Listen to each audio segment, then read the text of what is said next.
महाराज जी आपने मतलब पहले भी मेरे को कहा था नाम जप करने को, तो मैं कर रहा था, लेकिन महाराज जी जब भी मतलब कर रहा था, मैं नहीं आना, कर रहा हूं। अभी भी कर रहा हूँ, लेकिन मतलब महाराज लेकिन नहीं लगना, जैसे प्राणपन से लगा जाता है। ऐसे थोड़ी मन को परास्त करना कोई खेल है। जब तक वो मुझे तो टेंशन होता रहता है जो।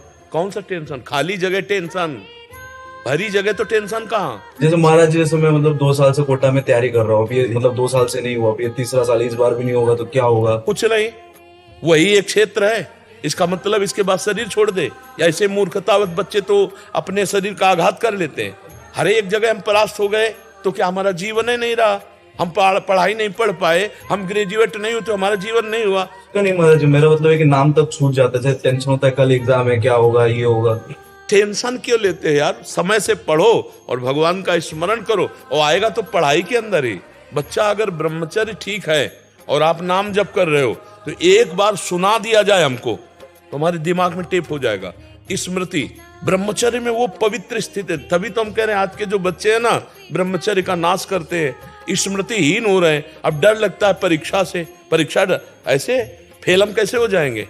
अगर हमसे चूक हुई है और हम फेल हो जाते हैं तो बर्दाश्त है, अगली बार हम फिर और पढ़ाई पढ़ेंगे, अगली बार हम और हिम्मत करेंगे। हम भगवान के अंश से हारने वाले नहीं हैं। ये बिल्कुल किसी भी बच्चा के मन में नहीं रहना चाहिए। फेल हो गए तो क्या होगा, क्या हो गया? यही जिंदगी है, इतनी जिंदगी है। आप विचार करो, भगवान ज्ञान समुद्र, जब उनसे हम जुड़े हैं तो हर ज्ञान, हर व्यवस्था, कि अगर विद्यार्थी परास्त हो जाता है पढ़ने में तो जीवन नष्ट करने की नहीं सोचना। एक जीवन ऐसा जो जगत में प्रकाशित हो जाएगा। भगवान के आश्रित हो, कोई व्यापार कर लो, हम एक नौकरी कर लेंगे, अपने जीवन को थोड़ी नष्ट करेंगे। हम छोटे से छोटा कार्य कर सकते हैं, और भगवान हमारे साथ है तो बड़ाई उनके हाथ में, वो बड़ा करा दे। जिसको बड़ा बना देते ना, भगवान है। मच्छर को ब्रह्मा बना दे, ब्रह्मा को मच्छर बना दे, मूर्ख को विद्वान कर दे, विद्वान को मूर्ख कर दे, एक क्षण की बात है। तो ये भरोसा तो बना रहना चाहिए ना। हर जगह फेल है लेकिन एक जगह पास है। हे भगवान, मैं आपका हूं। वो उठाएंगे, वो आपको प्रकाशित करेंगे। बिल्कुल परास्त होने की बात नहीं है। दिमाग में प्रसन्नता रखो, जो होगा मंगलमय होगा। भगवान मंगल भवन है, मैं उनकी शरण में हूं। अब हमारा अमंगल नहीं हो सकता, समझ रहे ना? टेंशन किस बात की? टेंशन के टेंशन बन जाओ तो भगवान के दास हो यार। जैसे श्री जी को भी रोज बोलता रहता हूँ, मतलब इस बार हो क्या? मतलब इस बार मतलब पास हो जाओ 2 साल से। नहीं, ये भी हम नहीं कहते, ये भी हम नहीं कहते। फिर टेंशन की टेंशन नहीं बनोगे, फिर टेंशन बन जाएगी तुम्हें। कहना नहीं, पढ़ाई पढ़ रहा हूं, नाम जप कर रहा हूं, तुम्हारी गरज हो तो पास कर देना, तुम्हारी गरज हो तो पास कर देना। नहीं, जहां रखोगे जैसे रहोगे वैसे रहूंगा, और आपको पुकारता रहूंगा, आपका स्मरण करता रहूंगा, माया पर विजय प्राप्त हो जाएगी। अपने करने से कितना मुड़ पाएंगे, और वो जब गोद में लेके उड़ेंगे तो बहुत ऊंचाई पे चढ़ जाएंगे। इस पर ध्यान रखना। अपने भगवान के भरोसे उन्नति ही उन्नति। बड़ा प्रसंग, बड़ा उदाहरण युक्त है। एक राजा केरल के थे, उनका नाम धर्मात्मा था, धर्म के पूर्ण रक्षक। अन्य 4-5 राजाओं ने मिलकर चढ़ाई कर दी और उनको पता नहीं था। धार्मिक राजा थे, उनको पता नहीं था। और उनके संतान हुई थी, उस संतान का नाम रखा गया था चंद्रहास। पूरे राज्य में आनंद छाया हुआ था, आक्रमण चारों तरफ से हो गया, और भगवान का भजन करने वाले थे। अब पराजित तो होना ही पड़ेगा, क्योंकि चारों तरफ से बैरी राजा हैं, और पहले से सूचना होती तो तैयारी होती। अचानक आक्रमण, मारे गए, वो राजा मारे गए।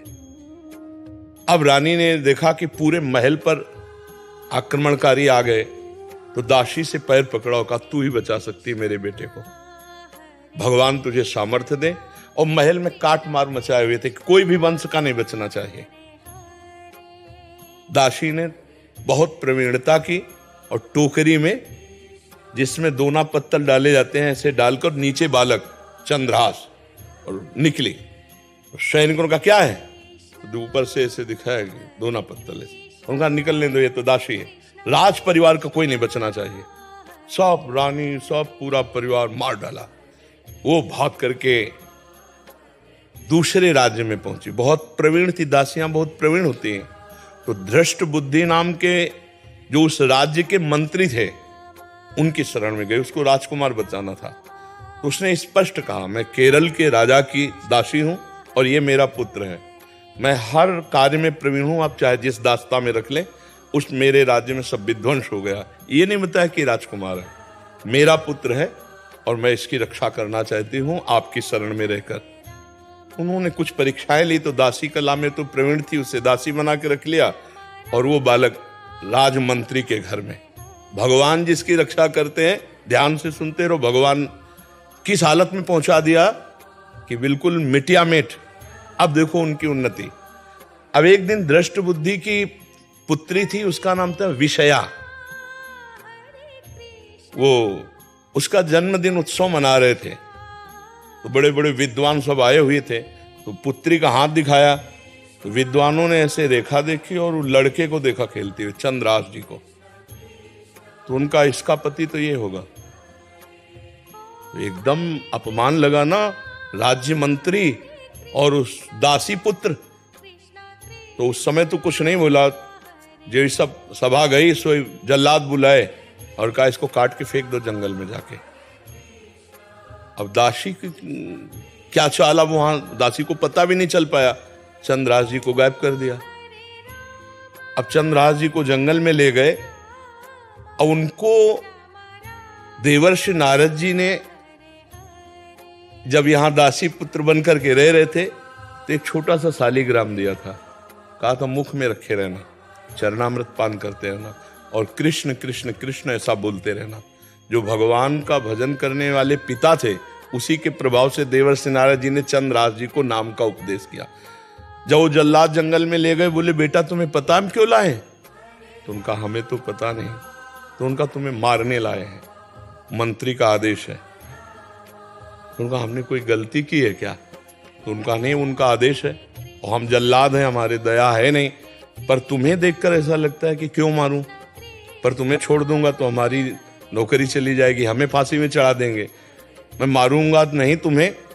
उन्होंने देखा तो 6 अंगुली थी, 1 अंगुली काट ली और कहा राजा को दिखाऊंगा जाके कि तुम्हारा वध कर दिया, पर तुम यहां से भाग जाओ। तो काटने से खून निकला, वो वहीं मूर्छित होके गिर गए। कृष्ण कृष्ण कृष्ण कृष्ण कृष्ण, और वो जल्लाद वापस अंगुली दिखाए कि मैं उनको मार डाला हूं। हुमा नाम का एक पंक्षी होता है पहाड़ में, वो परम पवित्र, अगर अपने पंख कर ले तो राजलक्ष्मी उसके चरणों में आ जाए। वो आकर के बैठ गया चंद्रास जी के ऊपर। हुमा नाम का पंक्षी ये पहाड़ों में होता है, भगवत प्रदत्त किसी भाग्यशाली के ऊपर उसका। अब वो अपनी छाया में उनका वो मूर्छित बेहोश, कोई जंगली पशु ने अटैक नहीं किया चंद्रास जी पर। इतने में चंदनवती नाम के राज्य का छोटा राजा, दृष्ट बुद्धि जो बादशाह के मंत्री थे, उनके यहां वो कर देने जा रहा था। तो उसने बहुत आराधना की थी लेकिन पुत्र नहीं हुआ था। तो रास्ते में दृष्टि गई कि हुमा नाम का पंक्षी किसको घेरे हुए। तो जब गए तो देखा चंद्रास जी सुंदर राजकुमार और अंगुली कटी हुई, तुरंत पट्टी बांधी और लेकर के वापस चले गए। वहां नहीं गए कर देने, बड़ा उल्लास मनाया कि भगवान ने तो, हमने इतनी आराधना की, हमारे पुत्र नहीं हुआ लेकिन भगवान ने पुत्र दिया, मैं इसे राजकुमार पदवी देता हूं। छोटा राजा अपने राज्य का राजकुमार बना करके पालन पोषण किया और 10 वर्ष हो गए। वो कर देने नहीं गया बादशाह के यहां। तो बादशाह ने दृष्ट बुद्धि से कहा चंदनवती नगर का राजा कर देने नहीं आया, जाओ यदि वहां सम्मान पूर्वक कर दे तो ठीक है, नहीं उनका विनाश कर दो। मंत्री पूरे परिकर सहित आक्रमण किया। तो चंदनवती राजा का ऐसा वैभव था कि जब से चंद्रास जी उनके यहाँ राजकुमार बने, उनको डर ही नहीं था, क्योंकि चंद्रास जी भगवान का भजन करने वाले। तो दृष्ट बुद्धि नजदीक आया और कहा कर दे दो, नहीं तो युद्ध करो। तो उनका वैसे युद्ध की जरूरत नहीं, पर हम तुम्हें कर नहीं देंगे, हम समर्थ राजा है। चंद्रास जी ने इशारा किया कि विरोध नहीं। चंद्रास जी ने कहा कि हम स्वयं कर देने के लिए तैयार हैं, आप शांत रहिए। उसकी दृष्टि में दृष्टि मिली, उसने ये वही बालक है, क्योंकि नेत्र इसके वही हैं जो उनके घर में रहा था, दासी पुत्र बल करके। तो चंदनवती के नरेश से कहा कि तुमने इस बालक को कहां पाया?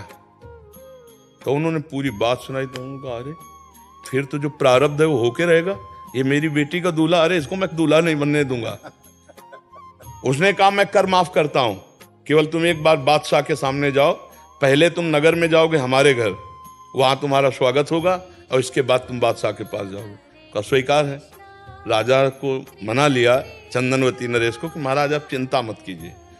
और पहले था कि अगर पत्र लिख दिया जाए तो जिसके लिए लिखा जाता था, धर्म कहता था बीच में खोल के नहीं पढ़ना, उन्हीं के वध के लिए उन्हीं को पत्र लिखा।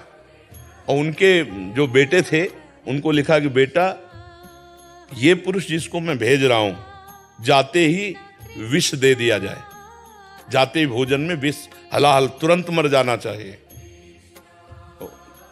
तो उन्होंने ऐसे खोस लिया मुकुट के साइड में और गए। भगवान की इच्छा, उस दिन उपवन में उन्होंने अपना घोड़ा रोका कि थोड़ी देर बाद चले जाएंगे उपवन में। और उपवन था वो राजकुमारियों का, और उसमें आई थी उनकी बेटी जिसका नाम था विषया। खेल खेल में देखा कि कोई राजकुमार ऐसे विश्राम कर रहा है मेरे राज्य में। नजदीक गई, चिट्ठी देखी, चिट्ठी निकाली, खोली, लिखा था कि जाते ही विषया विष दे देना, जाते ही विष दे देना। तो पिताजी की बुद्धि खराब हो गई, इतना सुंदर राजकुमार इसको विष दे देंगी। उसका नाम विषया था, तो विष के आगे केवल या बनानी थी, तो काजर की रेख से जो दूब का ऐसे लेके वैसे काजर करके या बना दिया विषया। जाते कुछ बिना बेचारे जाते ही विषया दे दे, और बस खोज दिया, चली गई। देखो भगवान का विधान। अब वो जब जगे तो वहां गए तो जो दृष्ट बुद्धि का पुत्र था, बड़ा धर्मात्मा था, उसने आदर सत्कार, उनका पिताजी ने आपके पत्र दिया। जो पत्र देखा तो उन्होंने कहा पंडितों को बुलाओ, तुरंत ब्याह करो। पिताजी का आदेश, जाते ही विषया दे देना। अब बेटी से ब्याह हो गया, 2-4 दिन हुए, कोई सूचना नहीं पहुंची। तो दृष्ट बुद्धि ने कहा मामला क्या है। वो जब लौट के आए तो बड़ा पूरा नगर सजा था, उत्सव हुआ। उनका क्या उत्सव? बोले आपकी बेटी का ब्याह हो गया। किससे? बोले आपने राजकुमार भेजा था। अब उनको समझ में आया कि प्रारब्ध इतना बलवान होता है। जब घर के अंदर गए तो देखा बेटी, और तो उसने कहा तुम्हें जिंदा तो नहीं रहने दूंगा। मन में सोचा चाहे बेटी भी दवा रहे। 4 जल्लादों को बुलाया और कहा देवी के मंदिर में जाओ। और उसे कहा बेटा अब तो दामाद हो गए हो तुम, पहला पूजन हमारे यहाँ देवी का होता है, अकेले जाया जाता है। उनको भय तो था नहीं, भगवान के तो भक्त थे। बोले आप पूजन करके आओ, बहुत प्रसन्नता हुई कि आप जैसा दामाद। और अंदर से जल रहा था, और उधर 4 जल्लाद लगा दिए देवी के मंदिर में। अभी अकेले देवी के मंदिर में, और इधर जो बादशाह था, बादशाह से पंडित लोग विचार के कह रहे कि इस समय यदि आप राजगद्दी पर बैठेंगे तो अकाल पड़ जाएगा, आपका विनाश हो जाएगा। इस समय कोई दूसरा तत्कालीन राजा होना चाहिए, कुछ क्षण के लिए ही चाहे। तो उनका कौन हो सकता है? तो वहां दृष्ट बुद्धि के जो बेटे थे वो वहां किसी कार्य से, उन्होंने कहा हमारे जीजा ऐसे हैं, बड़े तेजस्वी प्रतापवान, आप देखेंगे तो उनका इसी समय लाओ। तो वो दौड़े, पूछा कि कहाँ है? बोले देवी पूजन करने गए, बाहर से ही पता चला। वो दौड़ के गए और बोले देवी पूजा हम कर लेंगे, तुम जाओ, बादशाह बुला रहा है। अब ये जो मंदिर पहुंचे सो काट के फेंक दिए गए, और वो बादशाह के पास गए। बादशाह ने तत्काल ताज रख दिया। दृष्ट बुद्धि को बुलाया कि नए राजा के स्वागत के लिए आप आइए। अब वो तो बादशाह है, सामने जो ही पहुंचे तो दृष्ट बुद्धि कांप गए। इशारे से पूछा कि हमारे पुत्र कहाँ हैं? बोले देवी पूजन। अरे बोले वो तो मार डाला गया होगा। पता लगा तो मार डाला गया। तब वो जाको राखे साइया मार सके न कोई, बादशाह बना ना। अगर भगवान रक्षक, भगवान जिताने वाले तो कोई परास्त नहीं कर सकता। हर विधान उल्टा होता चला जाता है। और अगर भगवान से विमुख हो तो चाहे जितनी उन्नति हो उसका परिणाम कुछ नहीं होगा, या हम मर जाएंगे, सब छूट जाएगा। नाम भगवान का, वास्त्र भगवान का, वो उठाते हैं तो उठाते चले जाते हैं ना। तो कभी भी डिस्टर्ब नहीं होना चाहिए। ये बात कभी नहीं लानी चाहिए कि मैं शरीर छोड़ दूं किसी भी विषय में, हार जाए या किसानी में कोई व्यवधान या पढ़ाई में। अरे हम फिर जीतेंगे यार, संघर्ष ही जीवन है। उसके लिए थोड़ी है कि जीवन ही नष्ट कर दो। तो जीवन नष्ट करने के बाद वहां कोई विश्राम स्थल थोड़ी बना है, फिर भेज दिए जाएंगे नीची योनियों में। क्या क्या कष्ट होता है। आप देखो ना, ये मुर्गा मुर्गी बकरा बकरा जीवात्मा तो लोग कैसे जिंदा भूंज रहे हैं। कितना दया खत्म हो चुकी है, जिंदा भूंज रहे हैं, खा रहे हैं, शरीर बढ़ा रहे हैं, मरेंगे, नरक जाएंगे। तो हमें कोई मनुष्य जन्म मिला है, अब इतना भजन कर लेना है कि इससे नीचे न गिरे। अगर चांस मिले तो पुनः मनुष्य बने और धर्म पूर्वक अपने राष्ट्र की सेवा करें, समाज की सेवा करें, भगवान का भजन करके जीवन पवित्र बने।